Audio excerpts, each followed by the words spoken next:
Comienza la entrevista semanal de la Mesa de los Galanes. Uno busca lleno de esperanzas el karaoke que aunque infame nos alcance para esta instancia. Sabe que es inútil y hasta fútil intentar pasar por digno con Alejandro Dolina. Uno que le da la bienvenida a la mesa ya del sol. Solo espera no se quiera ir después de sufrir esta canción. Es un tipo culto e instruido, el que hasta libros ha escribido, no es un burro como vos. Un tipo que en una película te hace de Dios. Con un revólver apuntó en la cabeza un gil. Su milanesa le pidió y casi se hace pi. Es verdad que era falso el revólver, pero el tipo igual se nos desmayó. Anduvo su amigo Rolón hablando por aquí a todo el mundo siendo infiel desde que habló que alguien lo pare, porque llegaron a Del Sol y eso es un gran honor.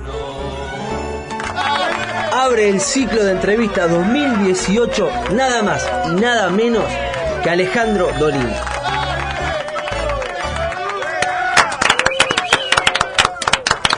Bienvenido. Para el invitado, ¿no? Claro, no, sí. No para la pieza musical. Camilo no bancó la toma y se fue, pero bienvenido, Alejandro, un placer. Bueno, muchas gracias.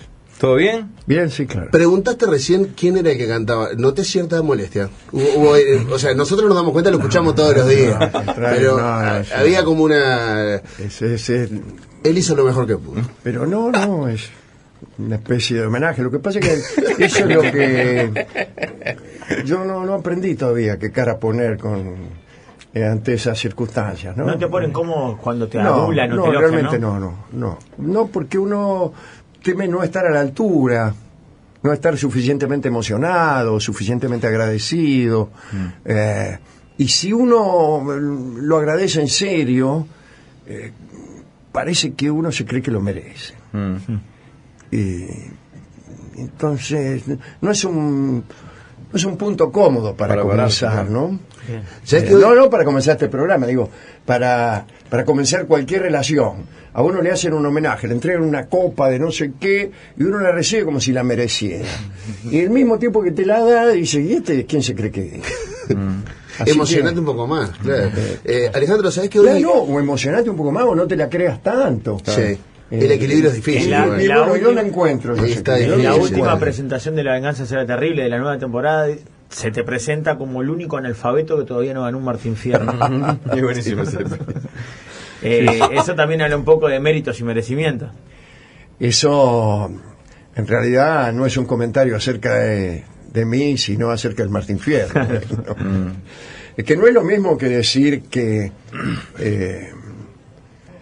no es lo mismo decir el único analfabeto que todavía no ganó el Martín Fierro que decir todos los que ganaron el Martín Fierro son analfabetos, ¿no? Claro. No, quiere decir otra cosa. Sí. Quiere decir, frecuentemente los analfabetos ganan el Martín Fierro. Aquí hay uno y no ha tenido esa suerte. Sí. ¿Sabés que hoy antes de arrancar, charlamos un poco sobre tu venida y empezaron a llegar mensajes que tenían como un tono en común? Y era que has marcado, 25, 30 años con La Venganza, has marcado etapas en historias personales de mucha gente. Muchos de nuestros escuchas tuvieron su época dolina, o están en su época dolina, o la transitaron su época dolina, o van y vienen, y alguno nos pone, durante que estaba haciendo mi carrera, no me podía dormir sin escuchar a eso Dolina. es lo que menos me gusta a mí. A ver. Porque a uno le gustaría que lo que uno hace fuera apreciado por su calidad artística o sus valores intrínsecos, pero si uno lo empieza a mezclar con la historia personal, era como a mí me gusta mucho como canta usted, por ejemplo. ¿Por qué? Y porque yo lo escuchaba con mi abuelo. Y era el tango que le gustaba a mi abuelo. Y entonces mezclamos toda una cosa afectiva, de nostalgia propia, afectiva, que no tiene mucho que ver. Pero es muy difícil de separar, ¿no? Uno termina uniendo... No es difícil separar, yo creo que es indispensable separar. ¿Sí? Claro, cuando uno escribe algo, tiene que tratar de escribirlo bien, no de escribirlo de modo tal que sea oportuno y funcional a las historias personales de cada uno de los que lo van a leer. Porque si no, se trata solamente de ser oportuno. Se trata de cantar justo cuando pasan una pareja de enamorados. Entonces uno le ejerce un chantaje sentimental. Dice, claro, vos pasás con tu amada, cualquier cosa que yo cante ahora te va a gustar. Bla, bla, la mujer que el amor no se asoma. Bueno, a mí me gusta poco eso. Yo prefiero que me digan, escuché el programa de anoche y me encantó. Eso me gusta. Bien. Pero no, cuando yo era joven y estudiaba, nos juntábamos y lo íbamos a ver al Tortón. Es su historia, no es la mía. Se asocia con otra cosa más Se afectiva, asocia más con de tu otra historia, cosa, claro. y generalmente uno tiene recuerdos falsos. Sí. Casi todos los recuerdos que tengo son de cosas que no han pasado. Que no han nunca. pasado. Supo Photoshop, claro. Negri, ¿Perdón? ¿Cómo? Negri, bueno, está, ya entramos en No, confianza. entramos, vas a porque no decir te negro? conoce, Pablo. Bueno, Confianzudo con los entrevistados. Ya, verdad. Vamos a contar un poquitito acerca de tu biografía para el que no te conoce, para el pobre que no te conoce, la verdad. El que no me conoce ya se fue a otra radio. Seguramente. Y rápidamente, por ejemplo, No sé quién es él. nació en Morse, no sé si es, Sí. es un pueblo, ¿no? No es una clave. Es un pueblo, sí, sí. Está. Sí, sí. Un 20 de mayo, pero te anotaron el 25 para ver si te salvaban de la sí, colimba. fue toda una falsedad porque ni siquiera querían que yo naciera en Morse. Ah, sí, Yo que vivía en encontraron Caseros, que es partera, ¿no? una localidad vecina, muy vecina a Buenos Aires. Pero siendo mis mayores de Baigorrita, mi madre, que era una persona muy teatral, tuvo la idea de ir a ella misma a Baigorrita para que yo naciera allí. Y la partera no estaba. Estaba en el pueblo de al lado, en Morse. Pero igual me anotaron en Baigorrita. Ahora bien, yo nací el 20 de mayo y alguien tuvo la ocurrencia de anotarme el 25 fecha para que no hiciera la conscripción. Y en un momento dado de mi vida aumentaron un año para que yo pudiera anotarme en el colegio. De manera que es toda una serie de mentiras. Porque Ya de arranque. Porque Qué yo horror. ni nací en Baigorrita, ni Ni nací ese el día que 20 de dice. mayo, ni nada que se le parezca. Un último detalle Sí. puesto por un error de la maquinaria del Estado Nacional. Bien. En las últimas copias que me dan de mi documento, le sacan el segundo nombre. Inexplicablemente. ¿Por qué? No lo sé. ¿Pero se achicó el espacio o no? No lo sé.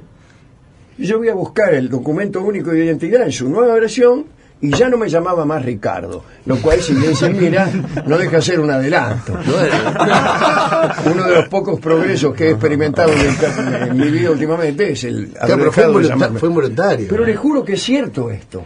Así Qué que raro, ¿no? basta que yo saque mi documento, digo yo sacando la tarjeta del Radisson, para que aparezcan una serie de falsedades. Tremendo. Eso, Como carta de si, presentación. si alguien creyera que no soy yo, en los indicios y en las premoniciones, podría encontrar algunas rimas. Alejandro, perdón, Pablo, nombraste Sí. a tu mamá y hay una historia, dijiste que era una persona muy teatral, una historia que a nosotros nos acercaron y que a mí al menos me llamó mucho la atención, de cuando se hizo pasar por ciega, ¿puede ser? Sí, algo así, sí, no, se hizo pasar por participar en un programa por una persona que había sido ciega y que había sido operada por un médico que le devolvió la vista, que casualmente era su marido. Todo mentira. El programa se llamaba, tratar de contarlo lo más rápido posible. El programa se llamaba ¿Cómo conocí a mi marido? Entonces, es una buena idea para estos tiempos de la radio, tan proclives a esta clase, a esta clase de confesiones, ¿no? Entonces vos mandabas la historia de cómo conocías a tu marido y si ganabas, ganabas. Y mi vieja inventó una historia. Mi viejo trabajaba de contador, ella nunca había sido ciega, era maestra, etcétera. Y mandó una historia conforme a la cual ella había quedado ciega por una especie de accidente, no me acuerdo qué, y un médico le había devuelto la vista, ella se había enamorado de la voz de aquel médico y se habían casado y eran Era felices. Disney la historia. Sí, extraordinaria, y ganó. De Chaplin. Y ganó, no va a ganar. ganó, pero aquí viene lo mejor. Llaman los tipos y dice, señora, con un nombre falso además, señora fulana de tal, dice, usted ganó tal cosa, ¿podría venir para recibir el premio? No, dice, no puedo, no. Pero sí, así se lo daban públicamente, entonces ya no quería. ¿Y por qué no puede? No, mire, estoy embarazada. También mentira. No, está bien. Cuando uno se Bueno, dice, entierra, hay vamos que a ir a su morir. casa. Vamos a ir a su casa. Y entonces ya no pudo negarse.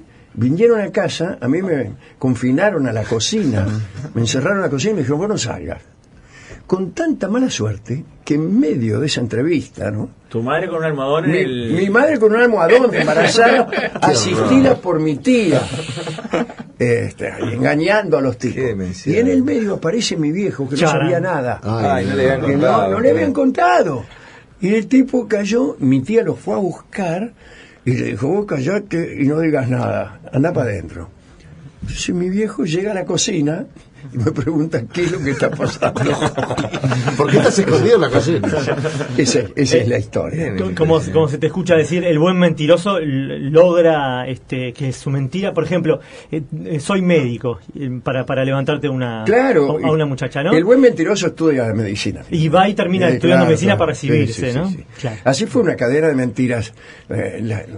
Cada vez se hace necesaria otra mentira. Claro. Y entonces cuando un mentiroso es constante, puede llegar, para sostener una mentira, a conquistar el Asia. Solo para sostener una Ha mentira. pasado, Sí, sí, ha pasado, claro, ha pasado. claro. Alejandro, ¿sabés que una de las pasiones del Río de la Plata es el fútbol? Hoy hace un rato bromeamos, sabemos que sos hincha de Boca, pero ¿qué lugar le pones hoy al fútbol? O sea, más ubicándonos en el Río de la Plata, acá, yo qué sé, día sí, día no, día también. Las noticias de fútbol, por ejemplo, cada vez tienen menos que ver con el fútbol, con el juego, no tiene mucho que ver, ya nadie habla del juego. Hay Acá en nuestros países yo no disfruto mucho viendo, sí, disfruto mucho todavía jugando. Durante mucho tiempo tenías vamos a decir, una especie de condición, que era cuando ibas a algún lugar tener la posibilidad de jugar Sí, algún partido de claro, fútbol. sí, ¿Lo sí, seguís sí, haciendo sí. eso? Sí, claro, sí. No tanto así, pero sí sigo jugando y es un momento amistoso. Pero sos calentón, ¿no? Al menos lo que se cuenta en el libro. Eso lo dicen lo que realmente nunca me... Tu amigo Palo dice, ¿no? Lo dice en el Sí, libro, mi amigo que, Palo. el libro dice que sos juega, pensante pobre. en todos los rubros, menos en el Sí, fútbol. Sí, ¿no? sí, no, pero es algo que tiene que ver con la amistad y eso me gusta, pero en cuanto a lo que se juega en la Argentina, incluso en Uruguay me parece a mí también, no se está jugando bien, no. Se juega muy bien en Europa. Pero siendo lo decía recién tu amigo Palo, siendo un tipo pensante en muchos aspectos, ¿qué lugar le ponés vos en tu vida al fútbol cuando sabemos que lo que menos tiene el fútbol en cuanto a la masa es el pienso? O sea, uno se tiene que entregar como una cosa... Al contrario, el juego de fútbol tiene mucho pensamiento. El juego del fútbol es eso, es pensar. No es otra cosa, no es ninguna otra cosa. Ahora, el tipo que va a la cancha y se pone violento y opina y dice cosas, sí, claro que no piensa, pero yo he visto a algunos jugadores que pensaban mucho dentro de la cancha. Así que... Sí, bueno, el mayor ídolo de Boca, supuestamente Riquelme, capaz era el tipo más pensante. Sí, seguramente, que sí, jugaba, seguramente. ¿no? Sí, sí. Lento, pero una máquina de definir con anticipación por la cabeza, capaz. Sí. Claro. En literatura, se dice, escuché que a los 3 años ya aprendiste a leer un poco porque te desvelabas, un poco por... No es que me desvelaba, es que mis tías me enseñaban solo para escandalizar, no es que yo fuera un niño prodigio ni mucho menos, sino que como no tenían nada que hacer, me enseñaban a leer a mí, no sé cuál habrá sido mi dificultad. Medio encerrado hasta los 6 años ahí, enloquecido. No con los estaba libros. encerrado, era una casa muy grande. Claro, una tenías casa muy todo ahí, grande, sí, en sí, Caseros. en Caseros. ¿Para qué leer, Alejandro? ¿Cómo? ¿Para qué leer? Sí. Para que se agrande el mundo. Para que se agrande el mundo. Uno puede vivir sin leer. Realmente hay gente que no lee. Yo he conocido personas que no leían y que eran muy valiosas. Pero pienso también que si hubieran leído, hubieran sido todavía más valiosas. Y el horizonte se agranda cuando uno lee. Hay cosas que únicamente puertas que únicamente nos abre la lectura, puertas que podríamos decir son infinitas, ¿no? Un hombre confinado a sus experiencias cotidianas y tendría un universo muy chato, ¿no? ¿Cuál de esos universos que te ofrece la literatura son tus preferidos? Escuchándote uno sabe de tu admiración hacia Borges y hacia un montón de autores, pero Sí. ¿en cuál de esos universos vos te metiste y dijiste, va, esto es una maravilla? ¿En cuál de esos universos? Sí.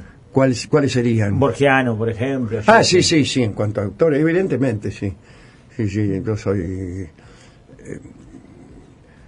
es más frecuente, debe haber sido a lo largo de mi vida el autor más frecuentado, pero también hay autores que son hijos de Borges. Quiere decir que autores que yo he conocido porque me los nombró Borges. Eso es algo que también debe uno agradecer a las personas, a los escritores o a los pensadores con los que uno se conecta, que ellos mismos abren la puerta de otros. Entonces yo quizá no sabía quién era de Quincy, o no sabía ni siquiera quién era Bioy, hasta que se abren las puertas de Borges y empiezan a entrar los Chesterton y empiezan a entrar Richard Barton con sus traducciones de Las Mil y Una Noches o con sus libros que ha escrito sobre lo que pasaba aquí incluso, etcétera, etcétera. Todo ese mundo no se me hubiera abierto si yo no hubiera leído alguna vez a Borges. Alejandro, ¿sabes que y lo hablábamos también fuera de micrófono hace un rato, hablábamos de, un paso también que hacen ahí en La Venganza, que es los dos veteranos estos que hablan de que el tiempo pasado fue mejor, y que reniegan un poco y se divierten un poco. Cosa que nosotros no pensamos de ningún modo. De ninguna manera. Absolutamente lo contrario. Todo el tiempo pasado fue una porquería. Pero ¿sabes qué pasa con el tiempo pasado? Y esto me gustaría ver tu lectura.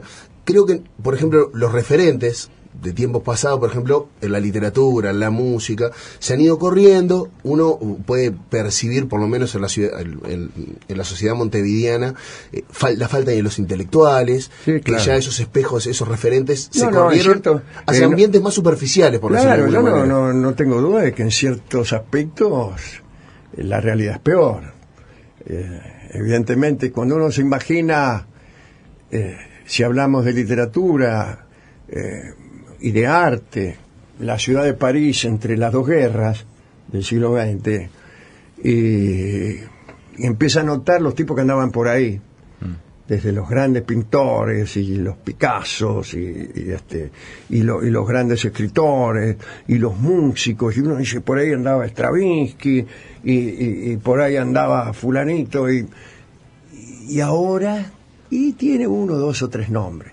A lo mejor los grandes nombres de hoy son invisibles para nosotros, pero más seguro es pensar que aquella fue una época muy fecunda en la literatura argentina y en el Río de la Plata. Puede ser que en este mismo momento que estamos viviendo haya menos referentes, por usar una palabra actual, de los que había hace 25 o 30 años. ¿Pero sos de renegar? Sí. ¿Cómo? ¿Sos de renegar de eso? ¿Lo extrañás? ¿Te hubiera gustado decir, loco, mira, me hubiera encantado? La verdad, esto me parece una muy lineal, no, muy porque chato. no tiene que ver con la época, no influye la época, no influye el vivir. O sea, el escritor ya está. Tolstoy está ahí, no lo perdimos.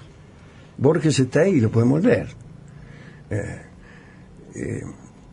Después, nuestra vida sigue siendo igual de rica porque tenemos a los autores de esta época, que son pocos, a lo mejor para algunos, y a los autores de toda la historia. O sea, la literatura no es tanta pérdida.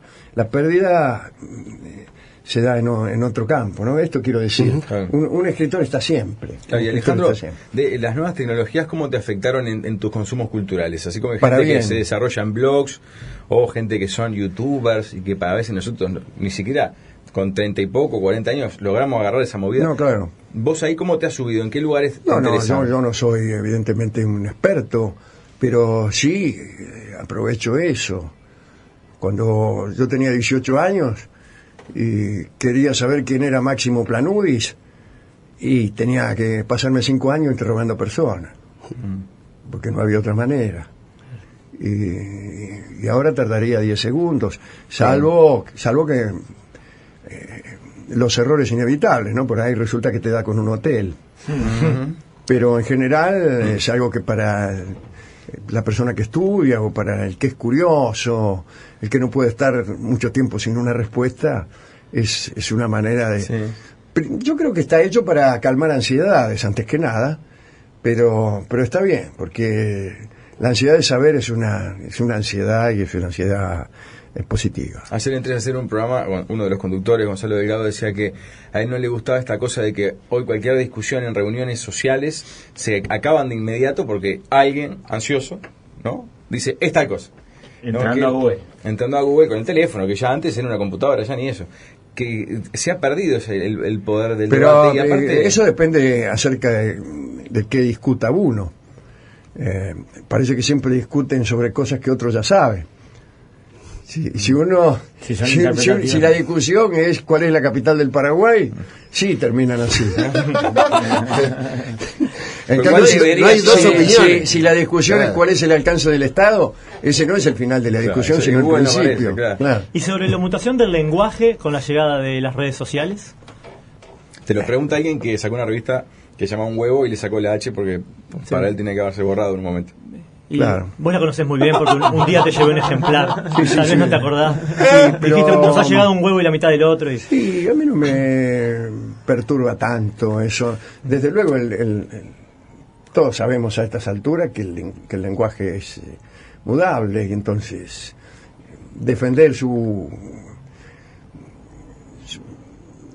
carácter adamantino y pétreo es un poco inútil, ¿no? Lo que sí que a veces se le da poca importancia a algunos detalles, diciendo, es lo mismo, no, es lo mismo. Entonces, dice, ¿por qué tenemos que poner la H en el medio de alcohol? ¿Para qué la necesitamos? Y la necesitamos para saber que ahí anduvo un árabe. Por ejemplo. A veces la ortografía sirve para dar un dato histórico, para dar una connotación, para darle otro relieve a la palabra, un matiz, una pincelada más, un dato más, informa. Y mantener ese lazo, no dice dónde viene, por ejemplo. Claro.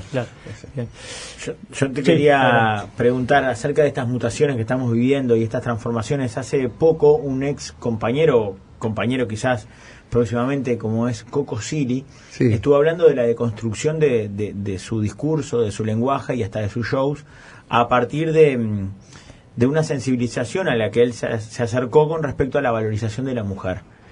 Y vos has tenido algunas frases con respecto a las mujeres y a los postergadas que han estado, y la dificultad que para ello significa reconocer mujeres genio a lo largo de la historia.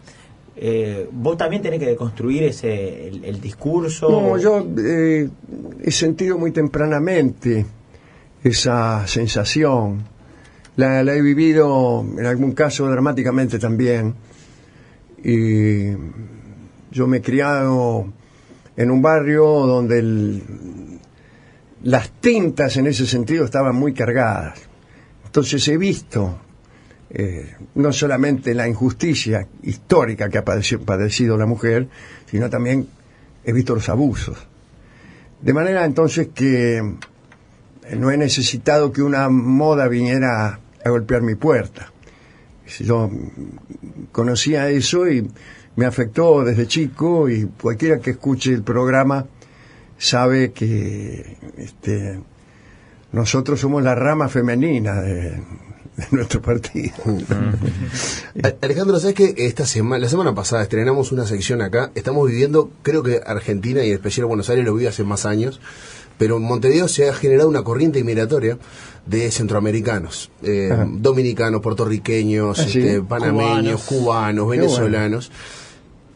El 99% de la población los ha recibido con los brazos abiertos. Sí. Siempre hay contras para todo. Sí.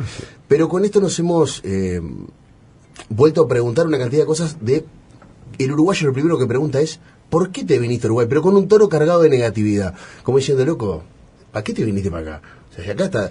Y ellos siempre nos responden, con algo que es fantástico, que es, el otro día un venezolano que fue el primer entrevistado me decía, ¿saben qué es lo peor de ustedes? Que se viven dando para atrás. ¿Se viven? Dando para atrás, como característica del uruguayo, que el uruguayo nosotros somos... No nos valoramos. No está tan bueno acá, no vengan porque no está bueno, siempre desde la negatividad. Sos argentino, ¿qué visión global haces de un Uruguay que conoces muchísimo? Sí, digamos? yo no tengo una visión unívoca del oriental, no creo que sea tan sencillo. Es decir, los uruguayos son de esta o de aquella manera. Yo he conocido orientales que estaban muy orgullosos de su país, y otros que no veo que ni mucho menos en la Argentina tampoco. Yo no tengo esa habilidad que tienen algunos de entrevistarse con 5 orientales y después decir, bueno, generalizar. Los uruguayos son todos así. O sea, lo he visto uruguayos de toda la Haya y conozco muchos, y no sabría, no podría afirmar que los uruguayos se tiran hacia atrás, no. Pero no. te consideras... Ni eso ni lo contrario. Pero consideras que sentís algo distinto cuando estás en Montevideo. O sea, ¿somos diferentes? ¿Tenemos diferencias? Pues lo mismo que los Entre argentinos. Sí. Sí, claro. Se siente. Sí, pero no es tampoco una diferencia filosófica, abismal, y que nos separe para siempre. Pero sí son matices que permiten un reconocimiento rápido. Si uno no tarda mucho en darse cuenta de que está hablando con un oriental, ¿no? Acerca de los uruguayos y los orientales, hoy tuve la suerte de compartir una charla temprano y referenciabas a uno particularmente con gran admiración, que es el Negro Rada. ¿Qué me decías del Negro Rada? Sí, el Negro Rada es un músico extraordinario, pero también una gran persona y un hombre de una gran inteligencia.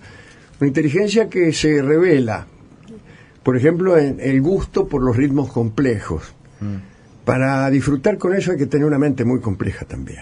Los ritmos uruguayos usados como los utiliza el Negro Rada necesitan una gran complejidad en el pensamiento. Pero yo también lo he escuchado hablar y contestar entrevistas. Seguramente ustedes lo hemos recibido muchas veces más que yo. Y también es una persona cuya complejidad se advierte allí. Complejidad en el sentido de riqueza del pensamiento y al mismo tiempo sencillez para el trato personal, ya que se trata de una persona muy amable. Yo lo he tratado poco y nada, pero he tenido también la suerte de hacerle notar mi admiración por amigos comunes, así que yo estoy seguro de que él se ha enterado de que yo le tengo una gran admiración. Capaz que él ha sido también muy generoso porque ha colaborado con una mirá, justo se lo puedo decir, se lo puedo decir personalmente. Entra la radio, ¿qué hace? Es insólito. Entra el Negro Rubén Rada. Suerte que habló bien. Si hay un galán en este país es el señor Rubén Rada y acaba de entrar Rubén Rada en el estudio, señor. Toma asiento. Con una bolsa. Yo te iba a ver al programa con aquel muchacho trabajar, cuando hacías radio, íbamos todos a la radio a verte, y nos juntábamos ahí los muchachos jóvenes. Yo no era joven, pero llevaba barras ahí. Éramos jóvenes todos. Yo no me acuerdo de la juventud mía. Yo te iba a hablar con Aquiles Fabregat y con esa gente. Sí. Y con Berugo también iba. Berugo, al Jazz y Pop. Al Jazz y Pop. Claro, y con Víctor Hugo Morales también. Iban todos los uruguayos que estaban ahí, estábamos todos ahí. Sí, yo creo que era obligación. Sí, señor. Ahí me parece que había alguna clase de organización. No, pero siempre así, sí, hasta hoy, siempre voy a decir, gente de tal, gente de y siempre, a veces parece que fuera guionado, es increíble.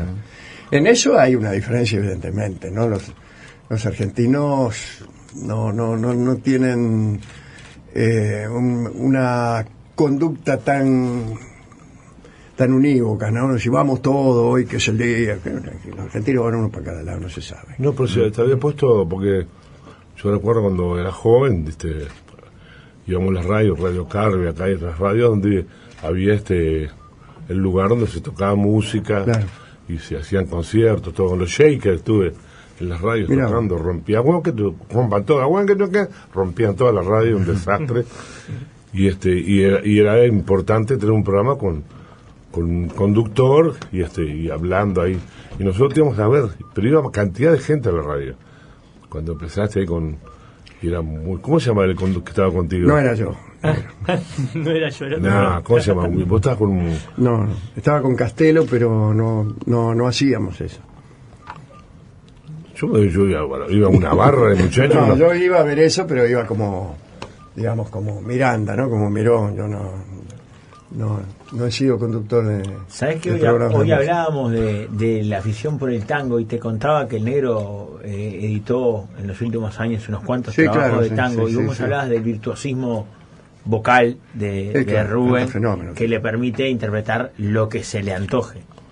Y bueno, y el Negro que como decías, puede ponerle voz al tango, es un poco la voz del país, la voz del Uruguay. Sí, por eso queríamos jugar. Perdón, casi, todo lo demás.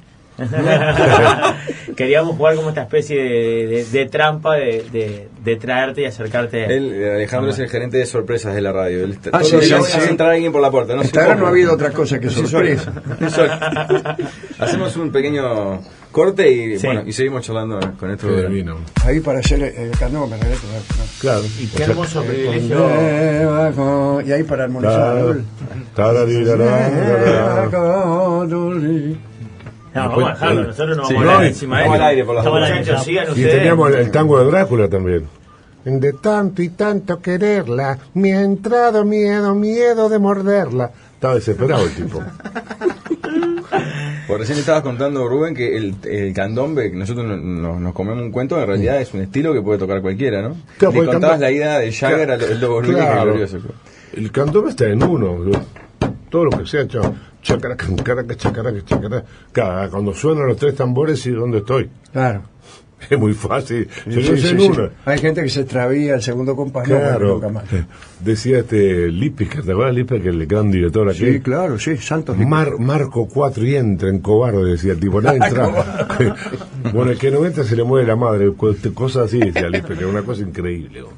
Y bueno, estuvimos con Jagger, que está yendo a todos los países que va, a Cuba, a todos lados, y lo más gracioso de todo que te voy a contar de Jagger fue que el tipo le dijimos, ¿querés whisky, ron, grapa, vino, marihuana? Le ofrecimos todo, ¿no? Un vasito de agua, con gas, sin gas. Entonces lo buscó en toda la casa y no había agua. Un verdadero santo. No había agua, y le dio agua. Le echó hielo a un vaso y lo derritió. Y el tipo es la mejor receta del agua. Claro. Y el tipo se lo tomó y al poco tiempo lo vimos en Cuba. A la semana apareció un tipo queriendo vender el agüita del lobo. No, agua de la canilla, claro. No, terrible. Bueno, Alejandro, vos tampoco tomás alcohol, ¿no? Un tipo de la noche, bohemio. Es extraño, no por razones morales, sino porque no me gusta, no aprendí a disfrutar con eso y no me dio por ahí. ¿Fumaste muchos años y un día para el otro? Sí, fumé, un día dejé. Sí, sin hacer tanta laraca, ¿no? Sí, yo fumé también, bastante. Sí.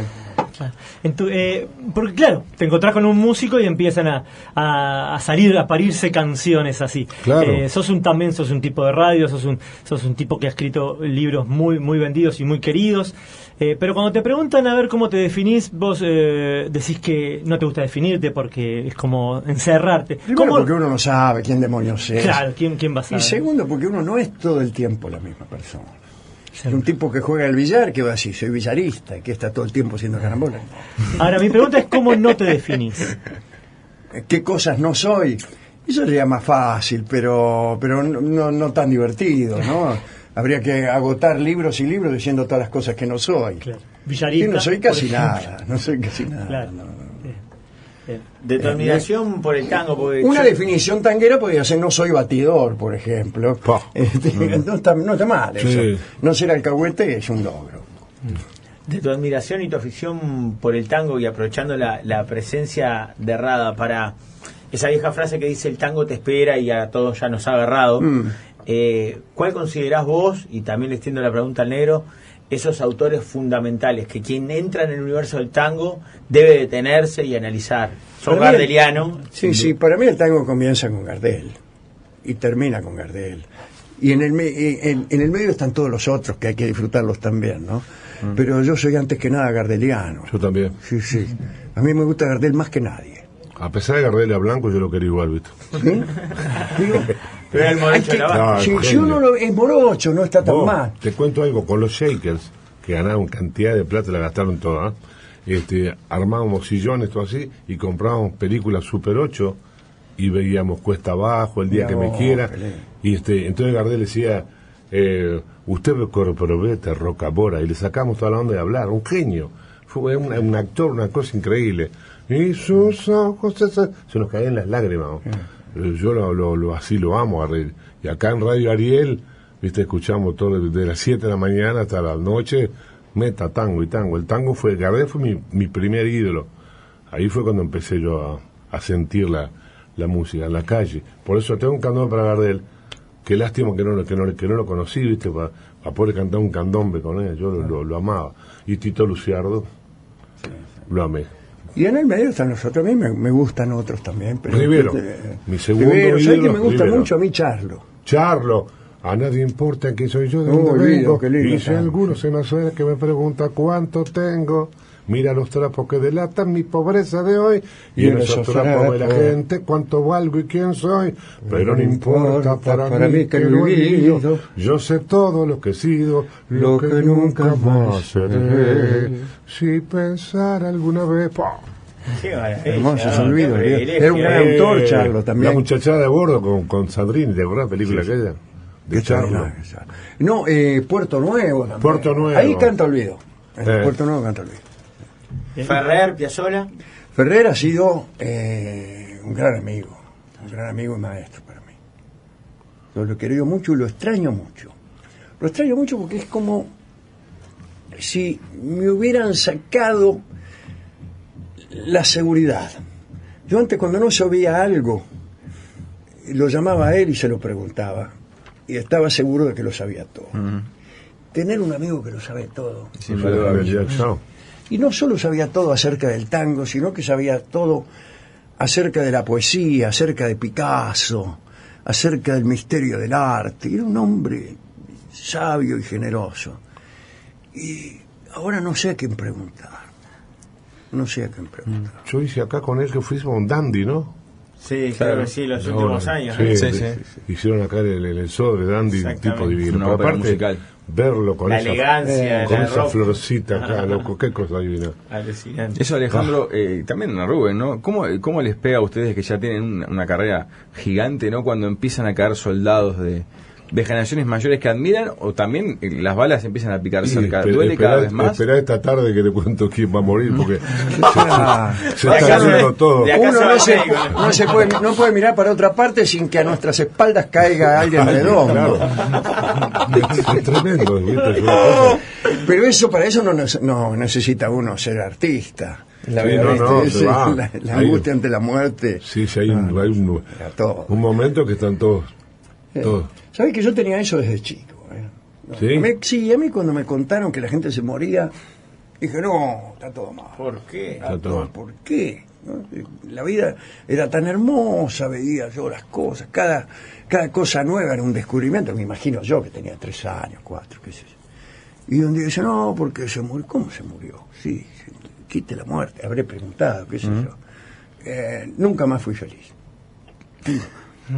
Sin embargo, ha dicho que el amor es un regalo de la muerte, ¿no? Porque ¿qué cosa? El amor. No tanto como un regalo, pero una consecuencia, evidentemente. Sí, el amor sirve para que la especie continúe. Si la gente no se muriera, probablemente no hubiera amor tampoco, porque el amor sirve para que la estirpe se perpetúe. Así que en ese sentido cabe pensar que una raza de inmortales no estaría tan interesada en amar. Pero son conjeturas filosóficas. Y además no estaríamos pisando entre todos también. Sí, además estaríamos amontonados como perejil en maceta. O sea, hay que hacer un cálculo en 10 ya no estamos. En 10 años, por ejemplo, que no muera nadie. No. ¿Qué hacemos? No, y hay mucha gente que haría bien en morirse también. Siendo sincero, ¿no? Charán. Ahora, la definición de amor que a veces nos llega, ¿no?, de la tradición, de este amor romántico, del apego al otro, no tiene tanto que ver con eso de ser libre o de llenarse de vida, entusiasmarse, ¿no?, de trabajar en el arte. ¿No? ¿Vos qué opinión tenés con respecto al amor romántico? El amor romántico es una invención artística, por empezar. Empezó en el siglo XII, XI, allá en el sur de Francia, empieza una serie de poetas que generan todo lo que hoy nosotros consideramos amor romántico, ¿no? Esa entrega, ese espíritu, una cosa como un sacrificio, ofrenda. Los paganos no eran así. La edad antigua no era así. Los tipos eran más pasionales. El amor era una cosa que no tenía incluso que ver con los matrimonios. Los matrimonios se hacían por una razón y el amor era otra cosa. El amor era y en la época de los griegos, que los griegos amaban al hombre, ¿no? También, sí. La mujer. Ahora, vos me preguntás por la libertad. Si el amor... Y para enamorarte tenés que ser libre, antes que nada. El primer requisito para enamorarte es que tenés que ser libre, tenés que poder elegir. Y no pudieras elegir, no estarías verdaderamente enamorado. Así que... Pero puede ser que también uno quiera estar con otra persona por una necesidad, bueno, eso es otra que no tiene que ver con la libertad. Empezamos a hablar del amor y a los 3 minutos ya quiere estar con otra persona. No, eso es algo que sucede, es un conflicto tremendo, ¿no? Dolor, ¿no? Mucho sufrimiento. Es dolor y es la naturaleza humana que es imperfecta. Entonces uno una noche le jura amor eterno a una persona y después no le gusta más, qué sé yo. ¿Qué va a hacer el tipo? ¿Qué va a hacer? ¿Va a vivir 75 años esclavo de su palabra? No lo sé. No tengo respuesta para eso. Nadie la tiene. Nadie la tiene. Ha dicho que, bueno, en lo que me costó el amor de Laura también queda clarísimo, pero que sos capaz de, digamos, de la más grande desventura en pro de la mujer que amás y que realmente te enamora y no de acumular una victoria insignificante. Desde el punto de vista artístico eso está bien. Después la vida no es tan así. La vida no es tan así. Está haciendo entrega en este sencillo extraordinario. Un video del disco. Es una alegría que no me esperaba. Estos son los famosos tangos, sí, claro, sí. Los famosos tangos. Sí, claro. Para poder liberar al negro que... Tiene que ir a médico. Tango, milonga, candombe, y le pusimos con Lea, el representante, música negra del Río de la Plata. Bueno. Porque el tango lo trajeron los grones acá, ¿no? Claro. Dicho por Borges y por todo el mundo, ¿no? Andás a ver cómo sería el tango de aquella época, pero... Vaya a saber. Pero por ahí palabra, era medio parecido a la sabanera, negro. Sí, la habanera... Vos escuchaste algunas habaneras aquí a principios del siglo XX. Claro, bastante parecida a los tangos que se escribían en 2x4. El choclo. Claro. Para son gardenias para ti.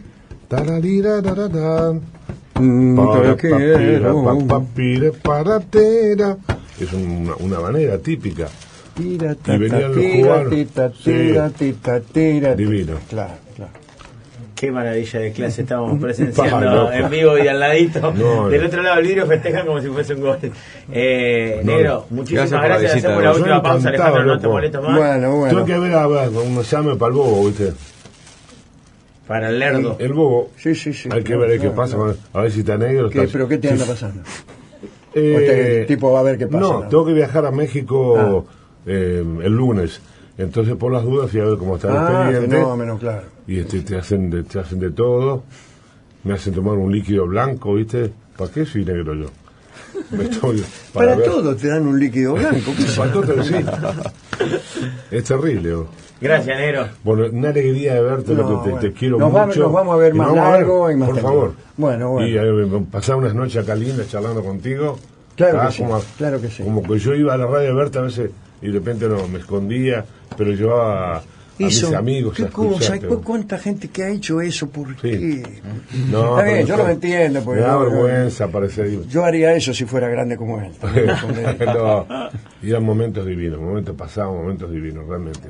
Gracias, Negrito. Muchas gracias y te deseo todo lo mejor aquí en Uruguay. Entramos en el último bloque de la Mesa de los Galanes de hoy con el hombre que va a conducir la transmisión de Del Sol a partir de las 0 horas, como hace una semana, Alejandro Dolina, que ha venido a Montevideo, una cosa increíble, ¿no? En vivo con nosotros. Quería enganchar con el tema anterior, que es esto de los oyentes que te han ido a ver. Y cuando comenzaste en radio, los primeros años, empezaron a llegar solo los oyentes. O sea, que el oyente presencial no fue... Autoconvocados realmente. Autoconvocados. Sí, claro, así fue. No fue una decisión ni una idea nuestra el hacer un programa con público, sino que fue algo que ocurrió. Claro. De pronto empezaron a presentarse a la noche unos espontáneos que manifestaban su deseo de ver el programa. Sí, podemos, qué sé yo. 1, 2, 3, los dejamos. Alguien escuchaba risitas, empezó como una sospecha general de que ahí había gente. Empezaron a venir más, se prohibió. La dirección de la radio prohibió que viniera gente. Hay anécdotas muy lindas que se pero escondían claro, acá. sí, lo tuvimos que esconder. En el estudio. Más de una vez, lo escondimos. Acá, Ahí, acá, abajo ponele, el vidrio, ¿ves? porque Abajo el vidrio que comunica con el operador, se sentaban todos los oyentes acá. Y prohibido Todos, que eran 7 reírse votos. y aplaudir. Entonces venía el chancho, venía el inspector, venía el directivo, a la noche tarde venía a propósito el tipo para asegurarse de que no hubiera ningún oyente. Se asomaba, miraba para acá, no veía nada, estaban ahí abajo los oyentes. Bueno, ese fue el comienzo de nuestra historia con el público. Después, así llegamos al Sodre, ¿no? Al Estadio Centenario, un día, Claro. que lo cuenta Rolón en el prólogo al libro. El libro que salió el año pasado, ¿no? La venganza será terrible 30 años. Y Alejandro, como hombre de radio, cuando tanta gente que hace televisión y radio siempre elige la radio, ¿cuál es la magia que tanto se habla? No, yo no creo en eso. ¿No? No creo que yo sea un hombre de radio tampoco, lamento decirlo aquí. No, yo, es difícil que te lo acepten. Yo creo que la magia es del artista, no de la radio. Ajá. Y yo quizá me quedaría con las cosas que escribo más que con las cosas que hago por la radio. No es que las desprecio, soy muy feliz en la radio, pero no soy un hombre de radio porque no me he preparado para eso. Y sí me he preparado para escribir, para hacer música, para pensar circunstancias artísticas, pero la verdad es que no para la radio. ¿No extrañas el aire cuando no estás? Sí, lo extraño mucho, pero lo extraño en tanto que aventura artística. Y yo no estoy seguro de hacer radio. La radio requiere la ausencia. ¿Cómo es eso? Y si no hubiera alguien ausente, no hubieran inventado la radio. Si estamos todos aquí, ¿para qué vamos a poner una radio? La radio se inventó para poder llegar al que no está. Ahí está. Y en el programa nuestro están. La gente está. El fenómeno de comunicación es antes que nada con las personas que están. Es presencial. De manera que es más teatral que radial, evidentemente. Te he leído alguna vez decir que esa aprobación instantánea, digamos, da como una satisfacción al artista de la carcajada o la respuesta al vivo, que es un poco más tangible que en la obra. Es un poco más tangible que en el libro y por supuesto que en la radio también.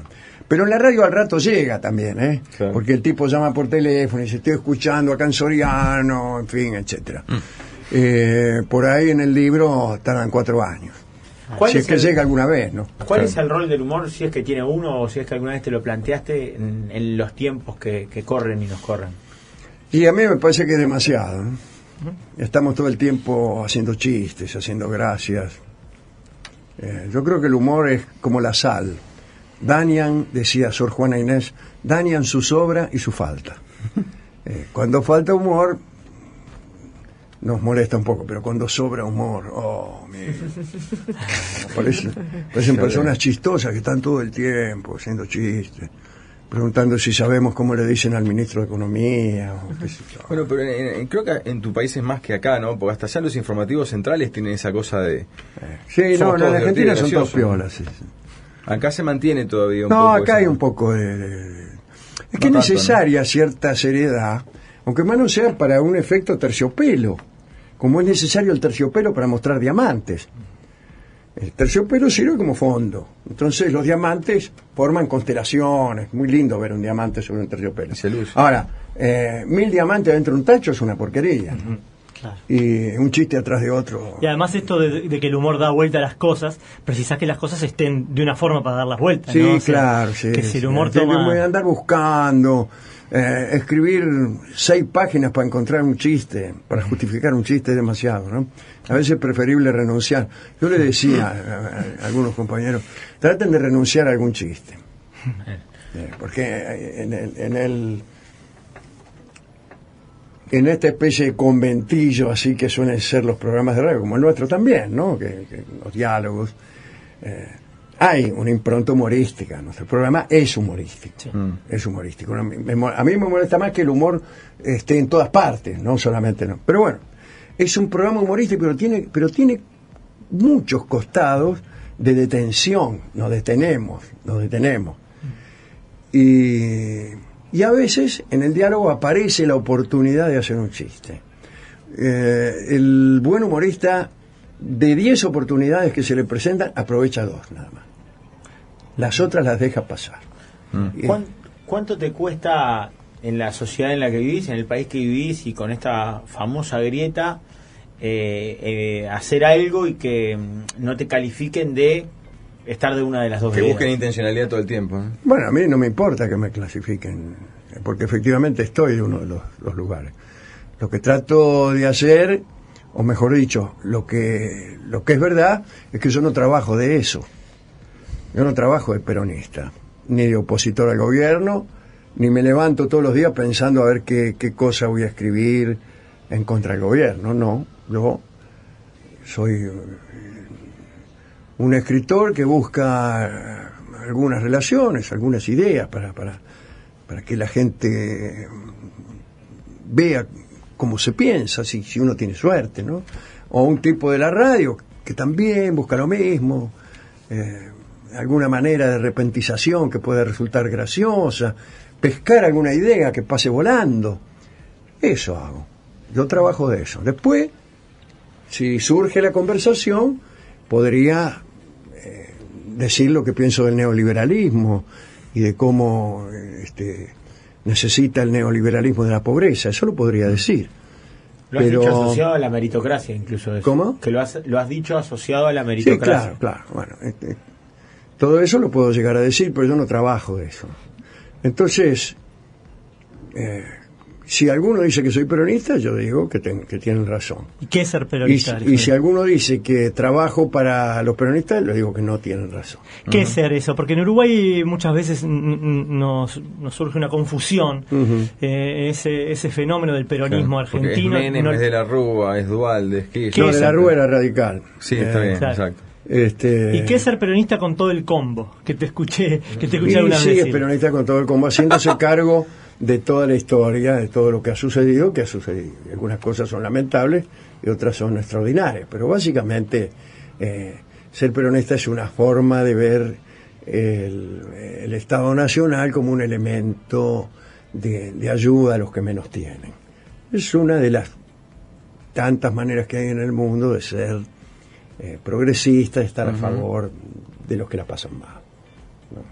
Después, si seguimos adelante, empiezan las discusiones teóricas que no es que no conduzcan a nada, sino que no son para contestar esta pregunta. Pero bien, básicamente es eso, en ese punto, que es alcance y sentido del Estado, ayudar a los que menos tienen. Claro. Sé que no te metes en el circo del odio, muchas veces la carrera del odio que a veces se produce en programas periodísticos. No me meto profesionalmente. A veces uno no tiene más remedio que meterse, porque a veces uno es objeto de odio. No uno como profesional, sino uno como tipo que está pasando por ahí. Está pasando cerca del Congreso y viene un tipo y lo mete en cana. Eso te hace protagonista del odio, aunque no quieras. Sí. Claro, ¿y cómo impactó en la cultura principalmente el nuevo gobierno argentino? Y en La Venganza, si querés contar también. No, La Venganza no impactó. Nosotros nos arreglamos, habiendo tanta gente que está postergada y que pasa problemas. La verdad es que no me voy a preocupar por lo que pase con La Venganza y ni siquiera por lo que pase con la cultura. La cultura es una prioridad de la que nos ocuparemos cuando andemos muy bien. Hay urgencias. Cuando hay urgencia, ¿qué me venís con? con que no se lee a Rubén Darío, si no se come. De manera que... Bueno, ahora vemos acá en los shopping argentinos comprando acá, cuando hace 3 años nosotros íbamos desesperados a comprar allá. Sí, bueno, pero eso es... es un tema cambiario, obvio, ¿no? Pero a nosotros nos resulta impactante. Esa no es la gente que pasa problemas. Sí. La gente que pasa problemas no puede llegar ni hasta el buquebús, ¿no? En cuanto a tu, querías preguntar, Rafael, en cuanto a tu perfil literario, ¿no? Que por supuesto siempre se aconseja a la gente que anda buscando libros lindos para leer, muy disfrutables, al menos las Crónicas del Ángel Gris, que es tu primer libro, y después toda tu bibliografía, digamos. Pero hay uno de los personajes que más manejás que creo que es el diablo, ¿no? ¿Existe el diablo o es un invento tuyo? No existe, no, y tampoco es un invento mío. ¿Y existen los hombres sensibles y los refutadores de leyenda? No, yo creo que no, eso... a mí el libro que menos me gusta es El Ángel Gris. En realidad el peor de todos es el del fantasma, porque es una hijuela del Ángel Gris. Yo ahora escribo diferente, evidentemente. No mejor, pero diferente. Y ahí eso de los hombres sensibles y los refutadores de leyenda vienen a ser especies que en la realidad no existen en forma perfecta, siempre hay una mezcla. Que todos tenemos todos tenemos adentro mucho de racionalistas y muchos de soñadores, o poco de uno, y algunos somos 7 y 3, otros 6 y 4.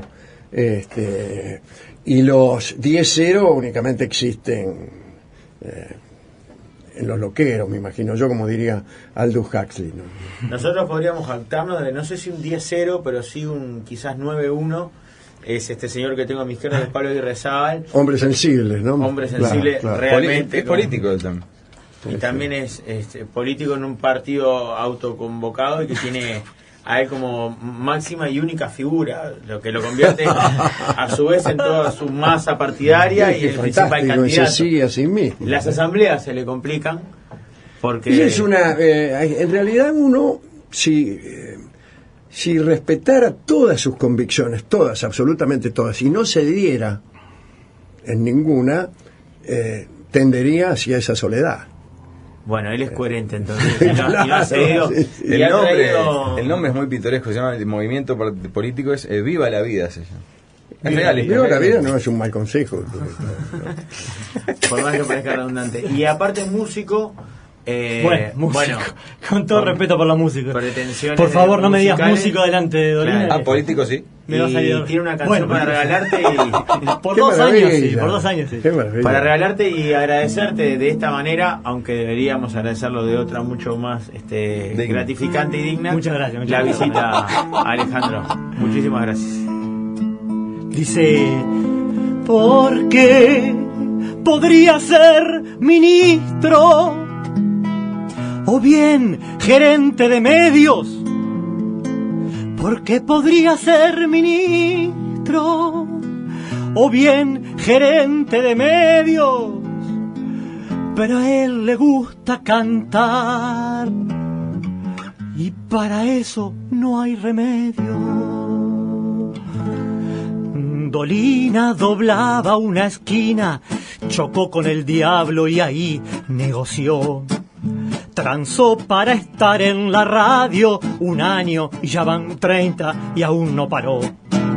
Recuerdo que yo lo descubrí y vi que leía lo mismo que yo quería leer, así que ahorré en librerías, me puse a escucharlo y ya tengo el saber. Y ahora que está acá yo lo quisiera agradecer, que me salvó de ser un gil como cualquiera, y hoy me enorgullezco al ver que no hay gil como yo. Dolina, están los Rolling, están los Beatles, Gardel y vos.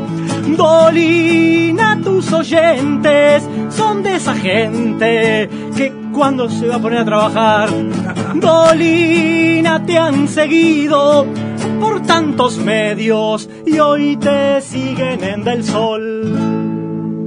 Bueno, muchas gracias. Voy a poner las mismas caras del principio. Gracias. Cara de haber recibido un homenaje. Muchísimas gracias por esta entrevista, por esta charla, por la sorpresa de Negrito Rada y por el cariño de todos ustedes. La gente muy contenta de tenerte en el sol. Yo lamento que los oyentes se hayan ido yendo. No creo. No, todo lo contrario. Has prestigiado esta radio y para nosotros es un honor que ahora, aparte de ser, bueno, un referente para todos nosotros, sos un compañero de radio. Capaz cambia un poco la imagen tan linda que venías diciendo al ver las caras que estamos acá atrás, ¿no? Porque La Venganza Será Terrible se emite todos los días, en vivo a las 0 horas por Del Sol FM. Sí. Y el 28... Hay que decir también que el 28 de... Falta 1000 años, ¿no? Bueno. El 28 de abril estaremos en el Sodre. Perfecto. Digo porque otros han dado otra fecha, finalmente... Confirmado. Ha quedado establecido que a las 21:30 del día 28 de abril, que es sábado además, señora, ella aproveche, etcétera, etcétera, estaremos con La Venganza Será Terrible y toda la barra aquí en el Sodre. Qué maravilla y qué privilegio. Es compañero de la radio, te avisamos para cuando se arme un Fútbol 5, cuando la despedida de fin de año, el amigo invisible, todo eso tenés que participar. Fantástico. Quedamos en eso. Bueno, muchas gracias por todo.